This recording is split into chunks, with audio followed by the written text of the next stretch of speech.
सोचिए एक ऐसे इंसान के बारे में जो इतिहास के पन्नों से अचानक गायब हो गया, जिसने मौत को एक नहीं कई बार चकमा दिया, और जब लौटा तो कोई चिंगारी नहीं बल्कि आजादी की आग बनकर लौटा। तो कहानी की शुरुआत ही होती है एक रहस्य से। एक ऐसा शख्स जो ब्रिटिश साम्राज्य के लिए सबसे बड़ा खतरा था, वो अपने ही घर से कड़ी निगरानी के बीच मानो हवा में ही गायब हो गया। तो फिर चलिए चलते हैं उसी हैरत अंगेज फरारी की कहानी में। ये सिर्फ एक कैदी का भागना नहीं था, ये उस समय के सबसे बड़े साम्राज्य को एक खुली चुनौती थी। बात है साल 1941 की। सुभाष चंद्र बोस अपने ही घर में कैद थे। अंग्रेजों को लगा कि उन्होंने भारत की सबसे बुलंद आवाज को हमेशा के लिए खामोश कर दिया है, पर वो बहुत बड़ी गलती कर रहे थे। जरा सोच के देखिए, घर के चारों ओर अंग्रेज सिपाहियों का जबरदस्त पहरा, हर दरवाजे पर, हर खिड़की पर निगरानी। वहां से निकल पाना मतलब नामुमकिन था। लेकिन अगली सुबह जब दरवाजा खोला गया तो अंदर का नजारा देखकर सबके होश उड़ गए। कमरा खाली था, सुभाष चंद्र बोस जा चुके थे। पीछे ना कोई सुराग छोड़ा, ना कोई निशान। पूरा ब्रिटिश राज सन्न रह गया। तो सवाल यही था कि क्या वो सच में भाग पाए थे या फिर ये सब एक बहुत बड़ी चाल थी। आखिर इतनी कड़ी सुरक्षा को कोई तोड़ कैसे सकता है?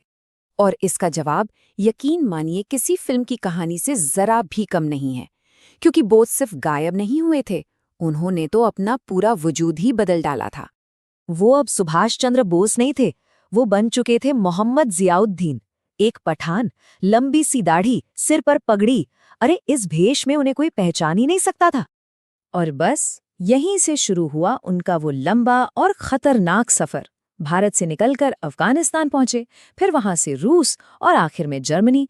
मतलब हर एक कदम पर मौत का साया था, पर इरादे तो फौलादी थे। पूरी दुनिया यही सोच रही थी कि बॉस कहीं छिप गए हैं, डर गए हैं, लेकिन उन्हें क्या पता था कि ये तो तूफान से पहले की शांति थी। कुछ समय बाद उन्होंने ऐसा कुछ किया जिसने पूरी दुनिया को चौंका दिया।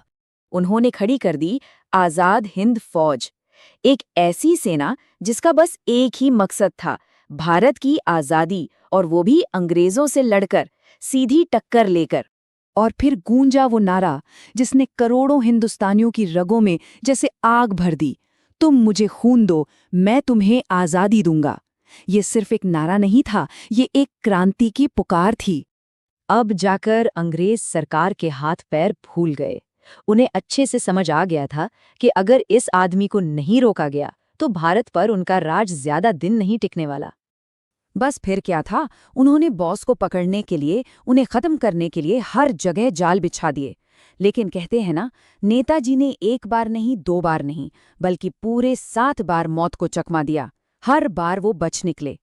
मगर हर कहानी का एक अंत तो होता है, और नेताजी की कहानी का जो अंत है ना, वो आज तक का सबसे बड़ा रहस्य बना हुआ है। वो साल था 1945, जब अचानक एक खबर आई जिसने पूरे देश को हिलाकर रख दिया। खबर थी एक प्लेन क्रैश की, और कहा गया कि उस क्रैश में नेताजी बोस अब नहीं रहे। पर क्या ये सच था? क्या वो तूफान वाकई शांत हो गया था, या फिर ये भी उनकी कोई चाल थी, किसी नए मिशन के लिए, एक और बार हमेशा के लिए गायब हो जाने का एक और तरीका? ये सवाल आज भी हवा में तैर रहा है।